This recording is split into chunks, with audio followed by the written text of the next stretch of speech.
ഏതൊരു ഗ്രാമത്തിൻ്റെയും പ്രത്യേകത ആ ഗ്രാമത്തിലെ ഏറ്റവും മികച്ച പ്രതിഭകളാണ്. ആ പ്രതിഭകളെ കണ്ടെത്തി അവരെ ഒരുമിച്ച് കൊണ്ടുവരിക. അത് ഏകദേശം 4.5 പതിറ്റാണ്ടായി ഈ പ്രവൃത്തിയിൽ ഏർപ്പെട്ടിരിക്കുന്ന ക്ലബ്ബാണ് ബ്രദേഴ്സ് ക്ലബ്ബ്. കോട്ടൂർ പഞ്ചായത്തിൻ്റെ പ്രസിഡന്റിനെ നമ്മൾ കണ്ടു. ഇനി ആ പ്രസിഡന്റിന്റെ പൂർണ്ണ പിന്തുണയും ഒപ്പം തന്നെ പ്രസിഡന്റിനെ തിരുത്തുകയും ചെയ്യുന്ന പ്രതിപക്ഷ നേതാവിനെ കൂടെ നമുക്കൊന്ന് കാണണം. ഈ ശ്രീ ടി കെ ചന്ദ്രൻ. നിങ്ങളെല്ലാവരും കോൺഗ്രസ് പ്രവർത്തകരാണ് കോട്ടൂർ ഗ്രാമത്തിലെ അല്ലേ? എത്ര അംഗങ്ങളുണ്ട് കോട്ടൂർ പഞ്ചായത്തിൽ കോൺഗ്രസിന്റെ? 6 മെമ്പർമാർ. CPM-ന് 11. അപ്പൊ 11. നല്ല ശക്തമായ പ്രതിപക്ഷമാണ് അല്ലേ? സഹകരിക്കുന്ന പ്രതിപക്ഷമാണോ അതോ എതിർക്കുന്ന പ്രതിപക്ഷമാണോ? രണ്ട് ലീഗിന്റെ പ്രവർത്തനം. അപ്പൊ ഈ നമ്മളിപ്പോൾ നിൽക്കുന്ന ഈ സ്ഥലം എന്ന് പറയുന്നത് കോഴിക്കോട് ലോക്സഭാ മണ്ഡലത്തിന്റെ ഭാഗമാണ് അല്ലേ? എന്നാൽ തൊട്ടപ്പുറത്ത് പോയാൽ വടകരയായി. വടകരയുടെ അതിർത്തിയുണ്ട് അല്ലെ? വടകരയുടെ അതിർത്തിയും കോഴിക്കോടിന്റെ അതിർത്തിയും പങ്കിടുന്നുണ്ട് അല്ലെ? രണ്ട് പ്രദേശം. നമ്മുടെ പേരെന്താ? മെമ്പറല്ല. ഓക്കെ. CH സുരേന്ദ്രൻ മുൻ മെമ്പറായിരുന്നു. രണ്ട് പ്രാവശ്യം. ഓക്കെ. എങ്ങനെ പോകുന്നു രാഷ്ട്രീയ ജീവിതമൊക്കെ? രാഷ്ട്രീയം വളരെ സജീവമായിട്ട് സുഖമായിട്ട് പോകുന്നു. ചൂടോടുകൂടി തന്നെ പോകുന്നു. ചൂടോടുകൂടിയും വളരെ നല്ല പ്രതീക്ഷയോടുകൂടി മുമ്പോട്ട്. കോഴിക്കോട് ആർക്കാ സാധ്യത? കോഴിക്കോട് MK രാഘവൻ വിജയിക്കുമോ? കരീംകാക്ക വിജയിക്കുമോ?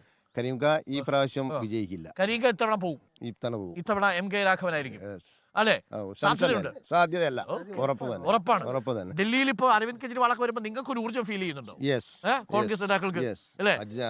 കെജ്രിവാൾ മാത്രമല്ല, ഇന്ത്യയിൽ ഇന്നത്തെ ഒരു അവസ്ഥ, നമ്മുടെ ഈ മാധ്യമങ്ങളൊക്കെ തന്നെ ദൃശ്യമാധ്യമങ്ങളൊക്കെ തന്നെ വരുന്ന ഒരു ഘട്ടത്തിൽ ഇന്ത്യ മുന്നണിക്ക് വളരെ പ്രതീക്ഷയും അത് ഉറപ്പുമായി. ഓക്കെ. ഇനി നമ്മൾ കോട്ടൂർ പഞ്ചായത്ത് പ്രസിഡന്റിനെ ഇപ്പൊ കണ്ടു. അപ്പൊ ഈ ഗ്രാമത്തെ അടിമുടി മാറ്റാൻ പഞ്ചായത്തിന്റെ പൂർണ്ണ പിന്തുണ ഉണ്ടാവുമെന്ന് പറഞ്ഞു. അപ്പൊ നിങ്ങളുടെ പിന്തുണ ഉണ്ടാവില്ലേ? പഞ്ചായത്തിന് ഈ ഒരു കോട്ടൂർ പഞ്ചായത്തിൽ ഇക്കാലം വരെ നടന്നിരിക്കുന്ന എല്ലാ പ്രവർത്തനത്തിനും ഇന്ത്യൻ നാഷണൽ കോൺഗ്രസിന്റെയും UDF-ന്റെയും സജീവമായിട്ടുള്ള സഹകരണവും സഹായവും ഉണ്ട്. I appreciate sir. അതാണ് ക്രിയാത്മകമായ പ്രതിപക്ഷം എന്ന് പറയുന്നത്. ആ ക്രിയാത്മകമായ പ്രതിപക്ഷം മൂലാട് ക്ലബിന്റെ മൂലാട് വോളിബോൾ സംസ്കാരത്തിന് കൂടുതൽ വലിയ സഹായം നൽകും.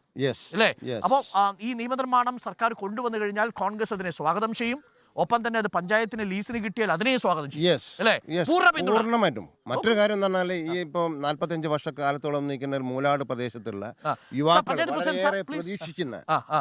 വളരെയേറെ പ്രതീക്ഷിക്കുന്ന കായികരംഗത്ത് വളരെയേറെ പ്രതീക്ഷിക്കുന്ന ഒരു പ്രദേശമാണ് ഈ മൂലാട് എന്ന് പറയുന്നത്. മൂലാട് ഒരുപാട് ഈ പ്ലേയേഴ്സിൽ ഒരുപാട് മുന്നോട്ട് പോയിട്ടുണ്ട്. പക്ഷെ അവർക്ക് ഇതുപോലുള്ള ഒരു വലിയ ഗ്രൗണ്ട് ഉണ്ടാവേണ്ടതായിട്ടുണ്ട്. ഇവിടെ നമ്മുടെ പഞ്ചായത്തായിരുന്നാലും ശരി, അതുപോലെ തന്നെ ബ്ലോക്ക് പഞ്ചായത്തായിരുന്നാലും ശരി, ജില്ലാ പഞ്ചായത്തായിരുന്നാലും ശരി, നമ്മുടെ സ്റ്റേറ്റ് ആയിരുന്നാലും ശരി, എല്ലാ ഭരണ നേതൃത്വങ്ങളും ഒരുമിച്ച് നിൽക്കുമ്പോൾ മൂലാട് ഇത്തരത്തിലുള്ളൊരു നിയമനിർമ്മാണത്തിൻ്റെയോ സാങ്കേതികത്വത്തിൻ്റെയോ നിയമ തടസ്സത്തിൻ്റെയോ പേര് പറഞ്ഞുകൊണ്ട് അത് നടക്കാതെ പോകുന്നത് ശരിയല്ല എന്നാണ് ഞങ്ങൾക്ക് പറയാനുള്ളത്. തീർച്ചയായിട്ടും നമ്മളിത് റവന്യൂ വകുപ്പ് മന്ത്രിയുടെ ശ്രദ്ധയിൽപ്പെടുത്തും. ഇത് റവന്യൂ വകുപ്പ് മന്ത്രി അതിൽ ഇടപെടും എന്ന് തന്നെയാണ് പ്രതീക്ഷ. ഞാനിത് പറയാനുള്ള കാര്യം, മിനിസ്റ്റർക്ക് ഇത്തരം കാര്യങ്ങൾക്ക് ഒരു പ്രത്യേക താല്പര്യമുണ്ട്. അപ്പം ആ താല്പര്യം വരട്ടെ. നമുക്ക് സ്പോർട്സ് മിനിസ്റ്ററെ കൂടി ബന്ധപ്പെടാം. അബ്ദുൾ റഹ്മാൻ, ഏതെങ്കിലും തരത്തിലുള്ള ഗ്രാന്റുകൾ, അതേപോലെ കോർപ്പറേറ്റുകളുടെ CSR ഫണ്ടുണ്ട്. ആ CSR ഫണ്ടും ഇവിടേക്ക് വരണം. ഈ കുട്ടികളിൽ പലരും സാധാരണക്കാരുടെ വീട്ടിൽ നിന്ന് വരുന്നവരായിരിക്കും അല്ലെ? വളരെ സാധാരണക്കാരായി മൂലാട് പ്രദേശത്തുള്ളവരല്ലേ അല്ലെ സജി? മുഴുവൻ ആളുകൾ അവിടെയല്ല, വളരെ സാധാരണക്കാരായ കുട്ടികളാണ്. ഇവിടെ ഫീസ് എന്തെങ്കിലും ഉണ്ടോ? ക്ലബിൽ ഫീസ് എന്തെങ്കിലും ഉണ്ടോ? ഇല്ല. ഇപ്പം ഞങ്ങൾ ഈ ഒരു മാസമായിട്ട് ഫീസ് വാങ്ങിത്തോളി. കാരണം വെച്ചാൽ ഇവിടെ നിന്ന് നമ്മൾ എന്ത് വെച്ചാൽ പ്രാക്ടീസ് ചെയ്ത് പല ഹോസ്റ്റലിലും പോയിട്ട് അവർ കൂടുതൽ പൈസ കൊടുത്തിട്ട് അവിടെ പ്രാക്ടീസ് ചെയ്തു. അപ്പം നമ്മൾ എന്ത് ചെയ്ത് ജസ്റ്റ് ഈ മാസം തൊട്ട് നമ്മൾ ചെറിയൊരു ഫീസ് 500 രൂപ. പക്ഷേ നിങ്ങൾ എത്ര മണിക്കൂർ കോച്ചിങ്ങിന്റെ കാര്യത്തിലേക്കൊക്കെ ഞാൻ വരാം. എങ്ങനെയാണ് അവർ ചെയ്തെന്ന് നോക്കാം. അപ്പം ഇനി നിങ്ങളെ CPM-ന്റെ മെമ്പേഴ്സ് ആണോ? എന്താ പേര്? സുനിൽ. ഓക്കെ, സുനിൽ. അപ്പൊ നമുക്കിത് മിനിസ്റ്ററുടെ ശ്രദ്ധയിൽപ്പെടുത്തണ്ടേ? വളരെ നല്ലത്. അപ്പം മൂലാട് എന്ന ഗ്രാമത്തെ നമുക്ക് ഉയർത്തണം. അതിനുകൂടി വേണ്ടിയാണ് നമ്മൾ എത്തിയിരിക്കുന്നത് അല്ലേ ഏട്ടാ? എന്താ അഭിപ്രായം? പഞ്ചായത്തിന് ഈ ഭൂമി പാട്ടത്തിന് കൊടുക്കുക, പഞ്ചായത്ത് ഇവിടെ ഒരു ഇൻഡോർ സ്റ്റേഡിയം നിർമ്മിക്കുക, ആ ഇൻഡോർ സ്റ്റേഡിയത്തിലൂടെ ഈ ഗ്രാമം മാറുക അല്ലേ? അതാണ് നമ്മുടെ ഏക സിഗ്നൽ. അത് പ്രതിപക്ഷത്തിന്റെ പൂർണ്ണ സഹകരണം നോക്കൂ. ഇതൊരു മാതൃകാ ഗ്രാമമാണ്. ആ അർത്ഥത്തിൽ അവർ വളരെ എടുത്ത് ഫയലൊക്കെ എടുത്ത് എറിയാറുണ്ടല്ലോ. ഇല്ല, അങ്ങനെ ഒരു പ്രശ്നം കോട്ടൂർ പഞ്ചായത്തിനെ സംബന്ധിച്ചിടത്തോളം ദുർബലമായ പ്രതിപക്ഷമാണോ? അല്ലല്ലോ, ശക്തമായ ദുർബലമായ പ്രതിപക്ഷമാണ്. ഒരു പ്രദേശത്ത് ഒരു ഗ്രാമപഞ്ചായത്തിന്റെ കീഴിൽ നടക്കേണ്ടുന്ന കാര്യങ്ങൾക്ക് പൂർണ്ണമായി പിന്തുണ കൊടുക്കുക എന്നുള്ളതാണ്.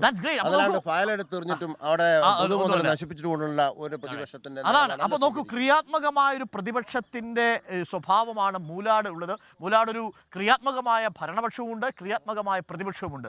That's good. അത്തരം ഗ്രാമങ്ങളാണ്, അത്തരം പഞ്ചായത്തുകളാണ് നമ്മുടെ നാടിൻ്റെയൊക്കെ ഒരു ശക്തി. അപ്പോൾ ആ അർത്ഥത്തിൽ ഇന്ത്യ മുന്നണിയുടെ പഞ്ചായത്താണ് കേട്ടോ. അപ്പോൾ വേണമെങ്കിൽ നമുക്ക് അങ്ങനെ തന്നെ പറയാം, ഇന്ത്യ മുന്നണി ബന്ധമില്ലെങ്കിലും ഇന്ത്യ മുന്നണിയുടെ പഞ്ചായത്താണ് മൂലാട് ഗ്രാമപഞ്ചായത്ത് അല്ലേ? അപ്പോൾ അതുകൊണ്ട് സ്പോർട്സ് അവരെ ഒരുമിപ്പിക്കുന്നു, രാഷ്ട്രീയം അവരെ എതിർപ്പാളയങ്ങളിലാക്കുമ്പോഴും വളരെ പ്രധാനപ്പെട്ട ഒരു കാര്യമാണ്.